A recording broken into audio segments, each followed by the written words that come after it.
Estamos en Todo Nuestro, hasta el mediodía, con Jorge Zárate.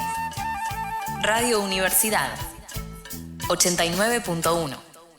Efectivamente, aquí estamos en Todo Nuestro, la radio de la Universidad Nacional de La Matanza, y por allí lo estoy viendo a don Atahualpa Yupanqui, que nos dice: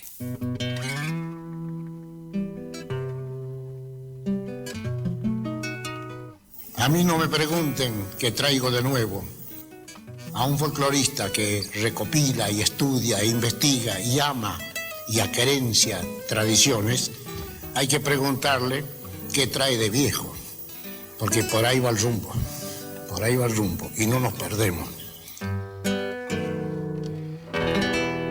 Entonces, don Ricardo Luis Acebal, ¿los rumbos son estos los que hay que tomar? Así es, don Jorge Zárate.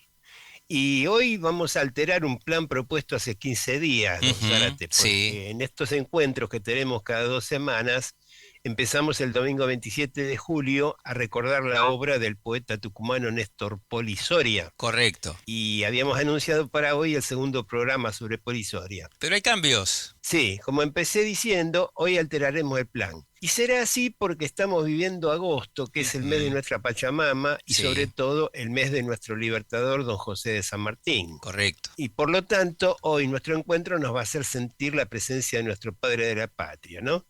Y el próximo domingo 17 se cumplirán 175 años de su ida al Gran Silencio. Correcto. Y bueno, el domingo 24, si Dios quiere y la Pachamama nos da permiso, continuaremos con Poli Soria, ¿no? Bien, bien. Aclarado el mapa de recorrido, nada mejor que dedicarle nuestro recuerdo a don José. Así es. Bueno, enseguida vamos a escuchar al coro de niños cantores del Valle de Uco, mendocinos, acompañados por la banda militar Chepoyá, también de la provincia de Mendoza. Chepoyá, dije, es un nombre guaraní. Ajá. ¿A quién homenajea esta banda poniéndole ese nombre? A la historia oficial, entre comillas, inventada por Bartolomé Mitre y reproducida por historiadores alumnos de él, siempre le interesó que los héroes a los que había que homenajear tenían que ser blanquitos, en lo posible de ojos celestes y con padres que integraran la alta sociedad. Nunca nos enseñaron, por ejemplo, que el trompa de órdenes de San Martín era un indio. ¿Y qué era ser un trompa de órdenes en aquellos años de 1810 al 20? Transmitirle a las distintas columnas del ejército las órdenes que daban don San Martín. Por ejemplo, avance el regimiento tal por izquierda y enseguida avance el regimiento cual por derecha y rodea a los enemigos, y etcétera, etcétera. Eso se hacía con determinados toques de clarín que respondían a códigos acordados y que si el trompa ejecutaba mal podría hacer perder un combate. Claro. Ese indio al que San Martín le ordenaba toque tal o toque cual se llamaba Chepoyá, y era uno de los 30 indios guaraníes que integraban el ejército libertador y que en su casi totalidad no hablaban español. Escuchemos ahora parcialmente ese himno a San Martín, que tiene letra de Segundo Argañarás y música de Arturo Luzzati, y enseguida una charla con Norberto Galazo. Ahí vamos.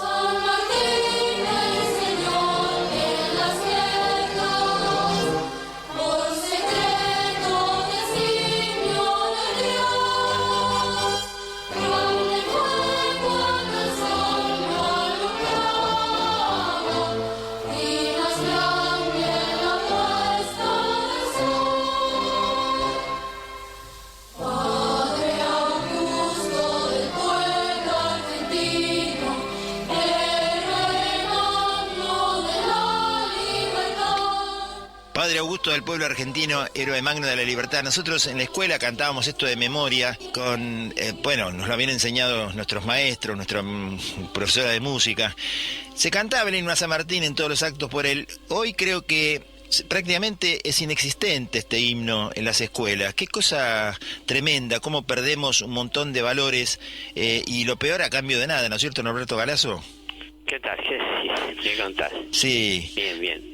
Bueno, vos te acordás que también vos lo cantabas este himno, ¿no es cierto, en la escuela? Sí. Bueno, y yo no sé por qué razón, quién dispone estas cosas. La cuestión es que cada vez hasta el himno nacional se canta bastante poco y mal a veces, ¿no?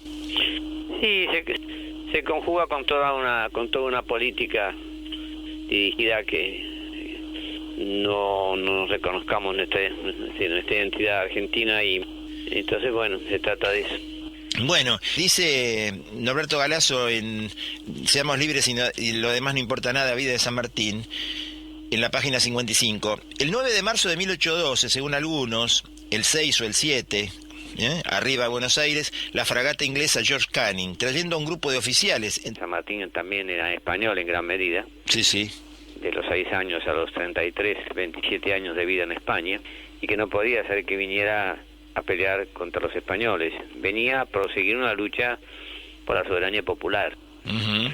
Ahora, como se trata de que la soberanía popular no se insista demasiado en eso, Sí. para que el pueblo no se considere protagonista, Uh-huh. y como se trataba además de mostrar que la Revolución de Mayo era fundamentalmente anti-española porque era pro-inglesa, Ajá. se buscó ese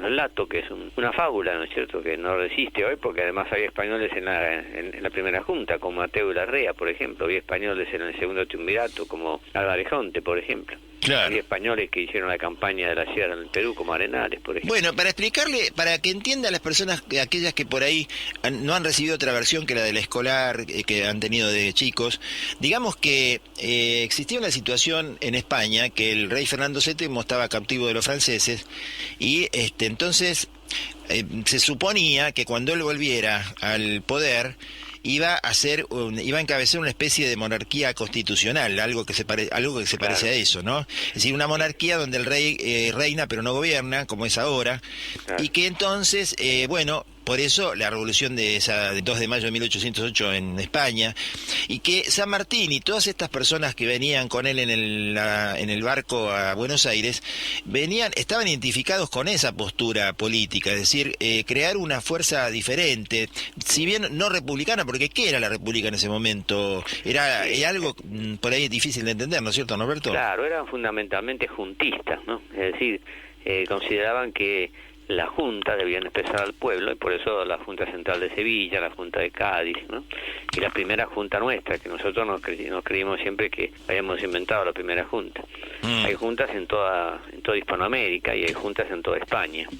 El pueblo considera que se termina el reinado por derecho divino de los reyes, y acepta a Fernando VII en la medida que Fernando VII había hecho una revolución contra su propio padre y se manifestaba partidario de la Revolución Francesa. Después Fernando VII cambia y se vuelve un represor absolutista en 1814. Pero en ese momento era una esperanza para muchos. Por eso la bandera española flameando en el fuerte de Buenos Aires. Sí, sí, claro, al principio. 1814. Sí, está, digamos que un tiempo hasta que flamea la bandera nuestra, sigue la bandera española, ¿no es cierto? Indios, decíamos recién, no solo guaraníes, ¿no? También había araucanos y huarpes, Ajá. como también negros, ahora los llamamos afrodescendientes, y gauchos, en su mayoría analfabetos. Ujú. Con todos ellos, San Martín dialogaba en cuanto momento tenía libre entre los ejercicios de adiestramiento y ya en campaña en torno a los fogones previos al descanso nocturno o mientras se alimentaban. No gritaba don San Martín, hablaba con sus soldados y se interesaba acerca de los lugares de donde provenían, sobre sus familias, y les explicaba sencillamente qué cosas estaban haciendo bajo su conducción, Ujú. qué cosa es la libertad y el respeto a la dignidad de los pueblos que él buscaba enfrentando a los maturrangos, es decir, a los soldados de su majestad Fernando VII. Voy a rescatar ahora dos frases habituales en las conversas de don San Martín. A ver, La mejor manera de llegar a la cabeza es empezar por el corazón. tal cual. Y otra, no pertenezco a ningún partido político, me corrijo, soy del partido americano. Ujú. Bueno, no sé si hará falta subrayar la actualidad que tienen esas dos frases, ¿no? Tal cual. Como otras tantas, a 175 años desde que don San Martín se fue al gran silencio. Para nada están oxidadas esas interpretaciones, ¿eh? Más vivas que nunca. Ujú. El gran historiador entrerriano Fermín Chávez nos habla del San Martín político. ¿Qué te parece si lo escuchamos? Vamos. Entonces de pronto encontramos con que estos hombres, la generación sanmartiniana, el caso de Artigas que pertenece a esa generación, cómo todos recibieron una cultura tradicional, una cultura muy honda, una cultura heredada, pero también ilustrada, y que los formó con ideas básicas que muy profundas que representaban una tradición política, que era la tradición castellana, la tradición aragonesa. En esas ideas había una idea, un núcleo clave que San Martín expresa muy bien, con mucha claridad, que es la idea de la soberanía del pueblo. Muy anterior al parlamentarismo inglés, muy anterior a las instituciones anglosajonas, las comunidades de Castilla, las comunidades de Aragón y de otras regiones de España, ya habían promovido, ya habían iniciado movimientos, expresado desde hace mucho su idea, su creencia en la soberanía del pueblo. Y esto San Martín lo va a traducir apenas llega al Río de la Plata, en aquel viaje que no fue del solo, sino que fue de muchos americanos que vinieron a América para ponerse al frente, colaborar con los procesos que se habían iniciado de emancipación. San Martín en la Logia Lautaro impone un lema para el juramento, para el ingreso a esta sociedad política, que dice más o menos literalmente lo siguiente: nunca reconocerás como gobierno legítimo de tu patria, sino aquel que sea elegido por la libre y espontánea voluntad de los pueblos. Esta es la idea política sanmartiniana, porque lo que conocemos a San Martín militar generalmente, y hasta hay una cierta idea de que San Martín no tenía nada que ver con la política. Sin embargo, tuvo muchísimo que ver con la vida política. Él llega al Río de la Plata, crea la Logia Lautaro con fines políticos.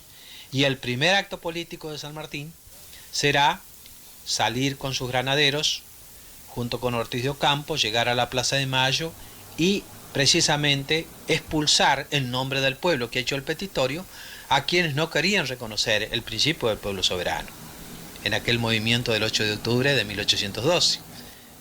Es decir, antes que tuviera que enfrentar a los españoles, a los godos, él produce un hecho político junto con Ortiz de Ocampo. Entonces, San Martín tenía mucho que ver con la política. La película cinematográfica más recomendable sobre San Martín es, sin lugar a dudas, Revolución, el cruce de los Andes, estrenada en el año 2010, dirigida por Leandro Ipiña. Rodrigo de la Serna interpreta a San Martín. Ajá. La arenga que vamos a escuchar forma parte de la banda sonora de esta película. ¿Escuchamos? Vamos. ¡Soldados! Todos y cada uno de ustedes conocen el esfuerzo y las dificultades por las que hemos pasado. Llegar hasta aquí es bastante, pero nunca suficiente. El enemigo espera, y espera bien armado, señores.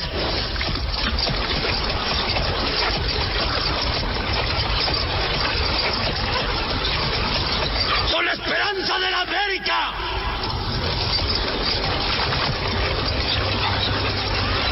Todos y cada uno de ustedes lleva consigo lo más importante, la libertad. 300 años de masacre y de barbarie tiñen nuestra tierra de sangre. Pero hemos venido a decir basta. ¡Se acabó!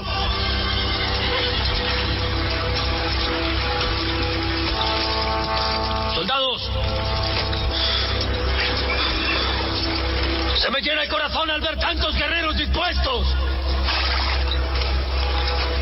Nuestros hijos y los hijos de nuestros hijos recordarán este momento con orgullo, porque le dejaremos una tierra digna de ser vivida, donde puedan sembrar, crecer y prosperar, libres de toda cadena, donde cada hombre pueda decidir su destino sin importar su color, su linaje, su procedencia y qué carajo. Porque todos somos iguales ante el Supremo, así como somos iguales ante la muerte. Porque cualquier hijo de mujer merece ser libre de una vez y para siempre.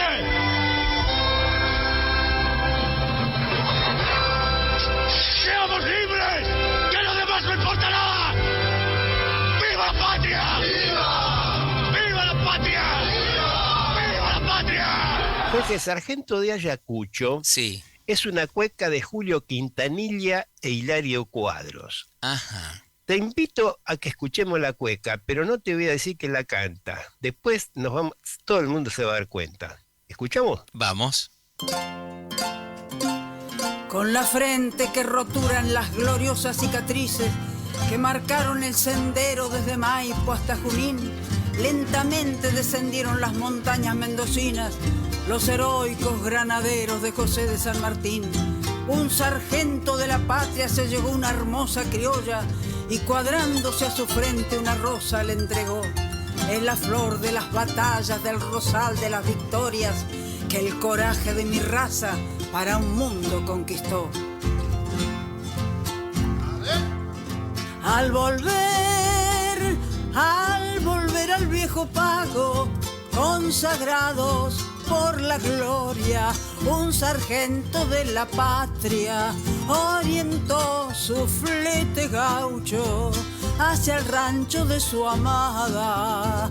Desmontó de su caballo, compañero de victorias en los campos de batallas, que fue hermano de fatigas en la selva y las montañas.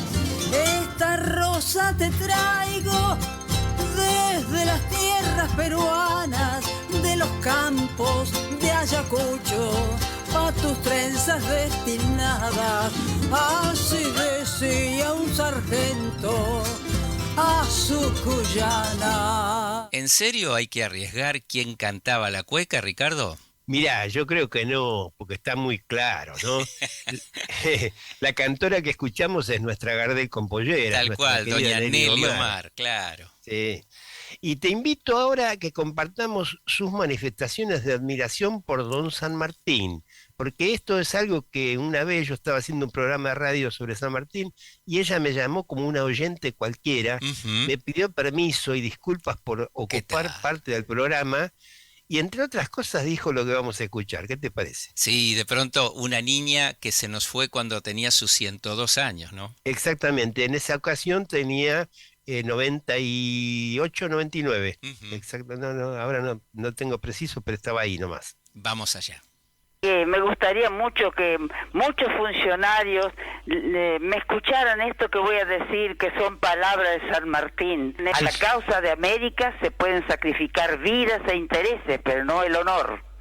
Hijos valientes de la patria, el gobierno acaba de confiarme el mando en jefe del ejército. Él se digna imponer sobre mis hombros el peso augusto de su defensa.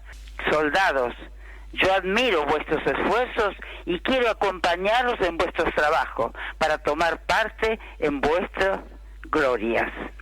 San Martín decía, mis necesidades están suficientemente llenadas con la mitad del sueldo que percibo. En retribución a mi deferencia, espero se suspenda todo procedimiento en materia de aumento de sueldo. La conciencia es el mejor y más imparcial juez que tiene el hombre de bien. Ella debe ser para corregirnos, pero no para depositar una confianza que nos puede ser funesta.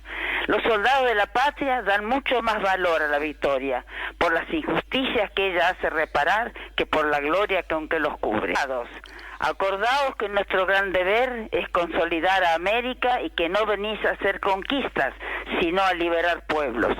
Los peruanos son nuestros hermanos, abrazadlos y respetad sus derechos, como respetáis los de los chilenos después de Chacabuco.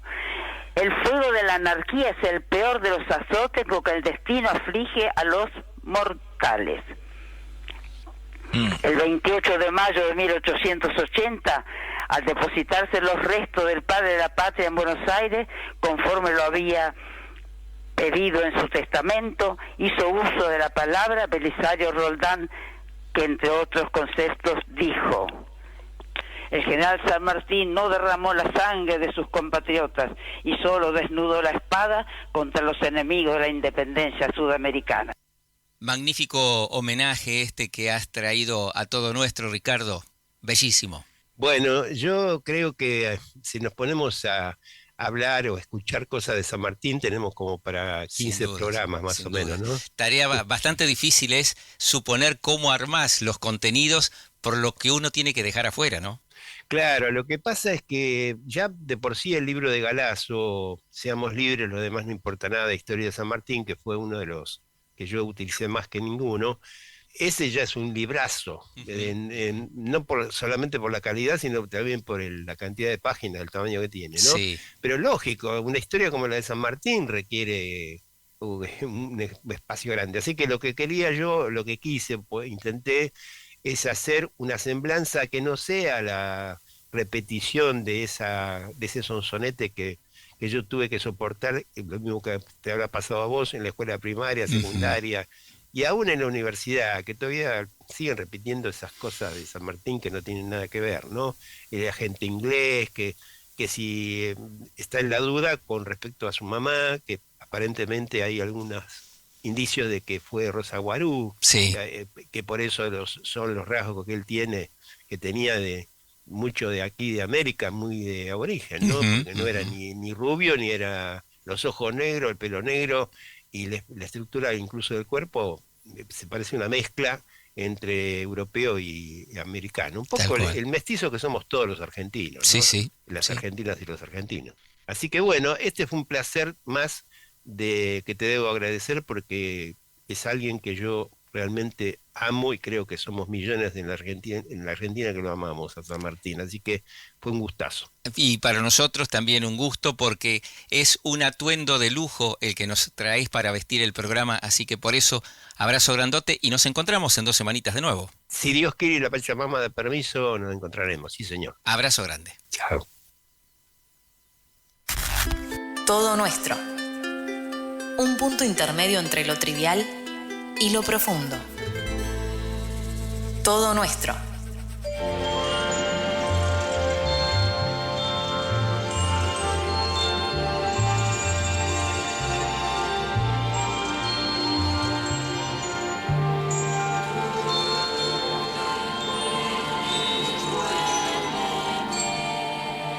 Soñé que el río me hablaba con voz de nieve cumbreña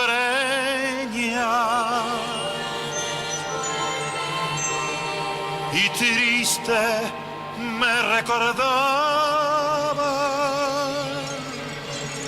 las cosas de mi querencia.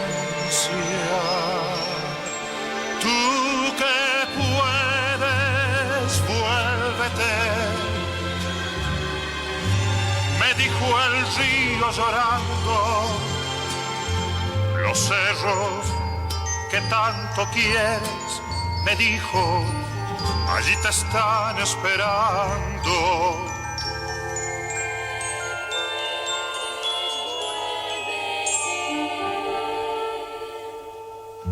Qué cosa tan parecida son tu destino y el mío. Vivir cantando y penando por esos largos caminos.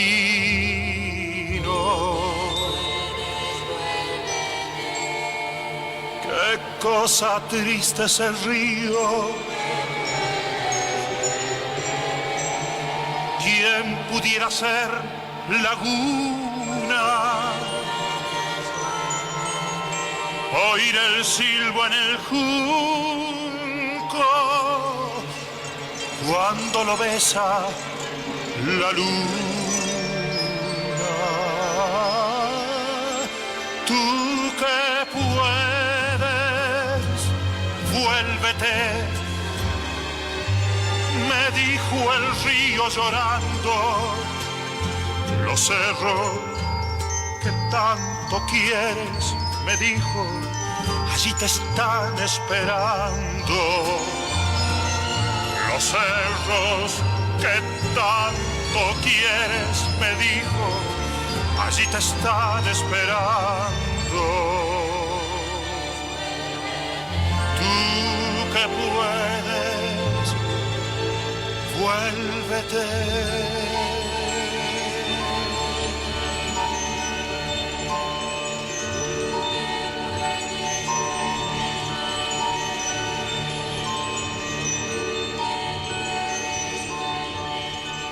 Aquí estamos en Todo Nuestro y esta es la radio de la Universidad Nacional de La Matanza y de pronto algunas reflexiones, porque uno cuando se va le toma la nostalgia cuando está lejos del terruño. Y allí la sugerencia que seguramente hacía don Atahualpa, tú que puedes, vuélvete, decía el río.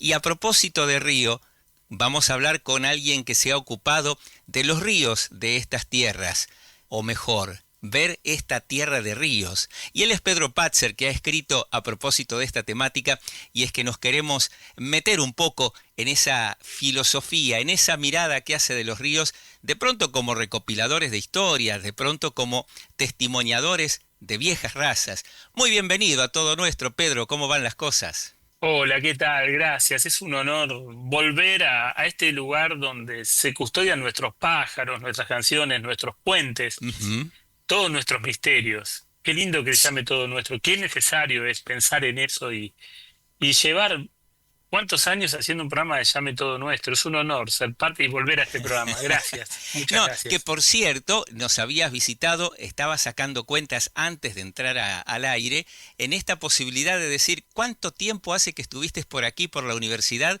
y hace ya unos 8 años, y recuerdo que tu niñita la traías a UPA, y ya ahora, bien, con autonomía podríamos decir, ¿no?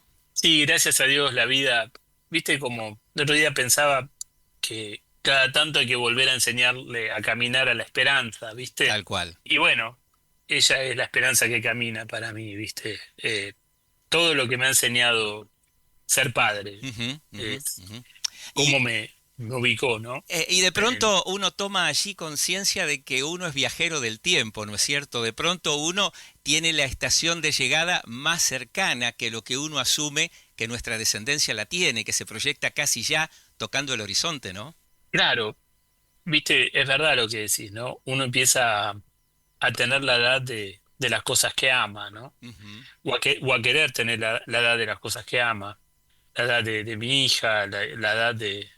Y tratar de vivir más y mejor para estar con ella, ¿no? ¿Quién pudiera achicar el calendario, no? Exactamente, exactamente. Además fui papá a los 42 años, que por un lado es esto que decimos, pero por otro lado es algo fantástico porque me agarra sin otras ansiedades y con muy enfocado en eso, ¿no? Pero es verdad que es una transformación tan grande de los tiempos y de las metas y del destino y del querer dejarle buenos espejos, ¿no? Es muy fuerte, es muy... Tal vez porque me agarró a los 42 años ser papá, pero claro, entonces yo siempre soñé y tropecé con mí mismo, ¿no? Todo el tiempo. He tropezado tanto con mí mismo, pero ahora realmente quiero dejarle un mundo mejor y con pequeñas cosas, ¿no? Y es verdad. Y de pronto mirando esas cosas que a veces pasan inadvertidas, como mirar el reflejo del río que pasa, ¿no? Bueno, ahí tenés algo que a Borges le gustaba citar a Heráclito, que decía que uno no se puede bañar 2 veces en el mismo río, tal cual, ¿no? Es decir, que habla del tiempo, ¿no? Claro. Y que ya mi mamá no está y ya el río no es lo mismo, mi padre no está, en fin. Pero después Borges tenía un cuento en el que él se encuentra, el Borges anciano se encuentra con el Borges adolescente, ¿no? Entonces sí, es cierto lo de Heráclito, uno no puede bañarse 2 veces en el mismo río, pero a la vez no es tan cierto porque, bueno, ahora estamos con esto de lo cuántico, ¿no? Pero hay otros tiempos, ¿no? Hay otros tiempos, hay otros caminos también. Pero los ríos tienen la capacidad de ser la memoria de tal cual, de todo ese tiempo de los pueblos, ¿viste? Tal cual. Vos pensás que por lo menos yo que tengo 49 años, yo crecí con manuales que decían que acá solo se hablaba un idioma. El río más extenso de Argentina se llama Paraná, que significa pariente del mar o hermano del mar, y es una palabra en guaraní, Pilcomayo, que significa río de los pájaros, como río Uruguay, que significa también río de los pájaros. Pilcomayo es en quechua. Así, bueno, no sé, tenemos un montón de ríos que tienen nombre en Mapudungún y demás. Entonces lo que quiero decir que mientras los antiguos manuales nos decían que acá solo se hablaba español, los ríos todo el tiempo nos recordaban la diversidad y la belleza de nuestros idiomas. Tal cual. Eso hace siempre el río. Siempre los ríos tienen las memorias que no se pueden esconder. Y entonces ahí también hay una mirada del tiempo que vos señalabas y que es tan acertada. El río como la memoria de los tiempos, ¿viste? Sabés que de pronto uno metiendo patitas en el río se puede conectar con el pasado, porque ¿cuántas generaciones ha visto ese río? ¿Cuántas estrellas? ¿Cuántos susurros y murmullos tendrá guardado ese río que de pronto le tenemos que poner bien la oreja como para interpretarlos, ¿no? Mirá, es tan cierto lo que decís, porque sabés que una de las acepciones de la palabra preguntar proviene de los navegantes que tanteaban en el fondo de los ríos. Ajá. Es decir, preguntar es buscar en los fondos, ¿no? Sí. En este caso, un utensilio que utilizaban los navegantes para buscar en el fondo del río. En nuestro país se hizo con preguntas que se le hicieron a los ríos. Vos imaginate los gauchos que tuvieron que cruzar cadenas en la famosa vuelta de obligado, Sí. de orilla a orilla, las preguntas que se hicieron. Imagínate acá cuando echamos 2 veces a patadas a los ingleses, las preguntas que se hicieron, esos que empezaban a ser argentinos, que para Claro. mí la Argentina nació ahí, las preguntas que se hicieron frente al Río de la Plata cuando lo veían huir, escapar, y las preguntas que se hicieron los chicos de Malvinas en el río Murrell. Malvinas tiene un río llamado Murrell, donde murieron algunos chicos porque pisaron una mina que habían puesto los ingleses. piratas en su orilla. Entonces vos fijate cómo los ríos, que otro día me escribió un excombatiente para agradecerme que incluya este libro, El río Murrell, porque realmente es tan espejo, tan identidad el río, que mencionar que Malvinas tiene un río, y sabés que ahí se despertó un montón de cosas, porque este excombatiente me acercó un trabajo que están haciendo con las toponimias en Malvinas, porque no tenemos, no hay mapas completos de las Malvinas acá, ¿viste? Con todas las toponimias. Sí. Entonces me presentó un mundo extraordinario. Bueno, eso hacen también los ríos. Los ríos unen gente, como también unen historias, unen devociones, unen leyendas. O pensá que tengo miles para contarte, ¿no? Pero, por ejemplo, a orilla del río San Juan le llevan flores aún a los santos Guayama. Vos sabés que Sí. Santos Guayama fue un caudillo, para algunos un bandido, que fue parte de las tropas en su momento de Felipe Varela también, que la gente lo amaba tanto en San Juan que cuando venía la autoridad a buscarlo, preguntaban dónde llegaban, ¿usted es Santo Guayama? Y ellos ofrecían su vida y decían que sí. Que sí, claro. Así llegaron a matar a 8 hasta que encontraron al auténtico Santo Guayama, que también lo mataron, ¿no? Pero dicen que en la orilla del río San Juan se siguen encontrando esos 9 santos Guayama y que le llevan ofrendas. Así hay miles de historias. Cada río tiene, por eso vuelvo a lo de la memoria que vos decís, ¿no? Cada río está lleno de memorias, ya sean memorias literales, ya sean memorias históricas, o pueden ser memorias poéticas. Claro. Todo el tiempo. Claro. Claro. Juan el Ortiz no hubiera sido nada sin el Gualeguay. El Gualeguay le dictaba cosas a Juan el Ortiz. ¿Sabés que dicen que el Gualeguay tiene tantos kilómetros? En realidad el Gualeguay hay que medirlos por los versos que Juan L. le dedicó, ¿no? Entonces todo se une en los ríos, querido amigo. Todo se une, magia, recuerdos, historias personales, porque de pronto me está viniendo a la memoria aquel que tiró su pañuelo al río para mirarlo como se hundía, ¿no? Bueno, mira eso. Después están los que perdieron a alguien, las viudas de los ríos, ¿no? Los hijos de los pescadores. Aquel pan del agua de canción. Ramón Ayala, ¿no? Bueno, Ramón Ayala, que tiene un río en Misiones. Él me decía a mí que tiene un río que se llama Ramón Ayala. Ajá, Simón me decía que era claro, Simón me decía que era un arroyo, pero yo digo, bueno, ¿por qué diferencia hay? Tal cual, río. hay agua. Hay agua. Entonces vos fijate que ese tipo que tanto... Es como Ramona Galarza, que le hayan llamado la novia del Paraná. Vos decime, ¿qué premio pueden tener esos dos artistas? ¿Qué mejor premio? Uno que sea el nombre de un río y que a ella le hayan otorgado el nombre de la novia del Paraná. Tal cual. Pero decime que... Pero creo que, ¿ves? Que el otro día Petinato dijo lo que dijo de folclore y la gente salió, para mí excesivamente, no hay que tomárselo tan en serio. Pero vos fíjate la fuerza que tiene el folclore. El folclore tiene un elemento ecológico, ¿viste? Y la cultura ancestral, nuestra cultura originaria, tiene una manera de, por ejemplo, siempre tienen dioses de los ríos, dioses de la montaña, dioses de los bosques. Si nosotros supiéramos más de nuestras culturas originarias, entenderíamos más de ecología, ¿viste? Entonces vos fíjate cómo tiene que ver también la ecología con la colonización cultural. Y dicho esto, Ramón Ayala y Ramona Galarza también, los Ramones, fíjate cómo tenían esa capacidad de al final que terminó siendo su destino, de transformarse en el río de su pueblo, ¿no? Tal cual. Ella es la novia del río de su pueblo, el Gran Paraná, y él que escribió Pan del Agua y que escribió En el Cosechero, El Viejo Río que Va y todas esas cuestiones tan bonitas, o el Uruguay, ¿no? Y bueno, ahí está, ¿no? Ahí están, siendo ríos. El destino de... Arriero de Peces se me estaba cruzando también de Arriero Ramón. de Peces, sí. Pero vos fíjate, ¿no?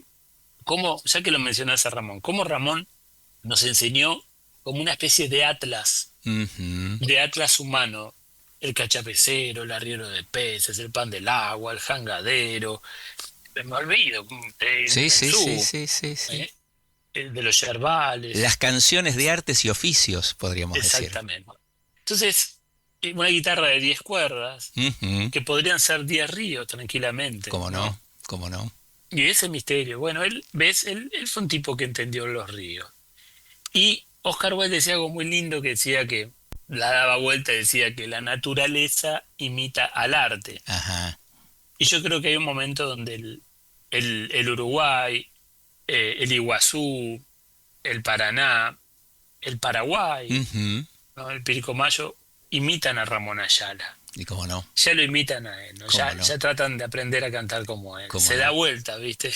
Y por ahí suenan a Gualambao, ¿no es cierto? A Gualambao. Vos fíjate que él decía, ¿no? Cómo se parece el Gualambao al andar de mis paisanos sobre las lomas, al sonido de las barcas, ¿no? De esas canoas. Cómo él pudo traducir los sonidos de su pueblo. Y cómo, esto volvemos a lo de Oscar Wilde, llega un momento que no sabes quién está imitando a quién. Claro, Río, claro. ¿Quién es el primero? Ramón. ¿Quién es el primero, el gestor de esa creatividad y quién lo copia, ¿no? Pedro, el relojito sigue caminando, sigue su curso. Estaríamos arribando a este tiempito de charla o a este final de tiempito de charla, que no es otra cosa que la intención de sembrar esa curiosidad por nuestros ríos. Si la gente que ahora está escuchando esta charla quisiera acercarse a Pedro Patzer, tener mayor información sobre esta tierra de ríos, ¿hay canales posibles? Mirá, si quieren el libro, pueden conectarse con Editorial Sudestada, que se los lleva a la casa, son unos fenómenos. Pero si quieren hablar conmigo, que a mí me encanta, pueden escribirme, buscarme en mi Instagram, en mi Facebook, como Pedro Patzer, o escribirme en mi mail, pedropatzer@gmail.com, y hablamos. A mí me gusta un montón que me escriban. Te decía que me escribió un ex soldado de Malvinas, después me escribió Paula de Positos de Salta, diciéndome por qué no había escrito sobre su río y contándome cosas de su río, contándome que ella de su río quería, de chica soñaba por su río llegar en canoa a Buenos Aires, un río que queda en la Salta profunda, ¿no? Entonces vos fijate cómo, en realidad quería con su río ir al mar, ¿no? Cómo el río construye puentes todo el tiempo, cómo el río es un espejo de nuestras identidades, Jorge.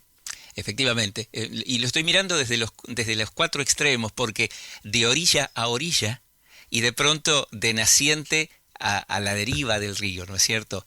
Así que, bueno, en principio no sigamos, porque si no seguimos entusiasmándonos en la charla, y no quiero olvidarme en agradecerte esta posibilidad de comunicación, esta permanente atención que tenés respecto a nuestras inquietudes, de charlar sobre estas cuestiones que a veces pasan inadvertidas, pero que son tan básicas para nuestra vivencia, ¿no? Mirá, primero te agradezco a vos, después te quiero acercar el libro, después tenemos que coordinar cómo hacerlo, porque quiero que vos lo tengas, pero quiero agradecerte a vos porque es el camino de llevar un programa de radio de folclore, cultura popular, con tanto amor por tantos años, a veces la gente no se da cuenta del todo lo que eso significa, ¿no? Así que gracias a vos por ser tan generoso y convidarnos el pan de lo que hacés, que es un montón. Muy fuerte abrazo, Pedro. Hasta prontito. Abrazo. Muchas gracias. Chao.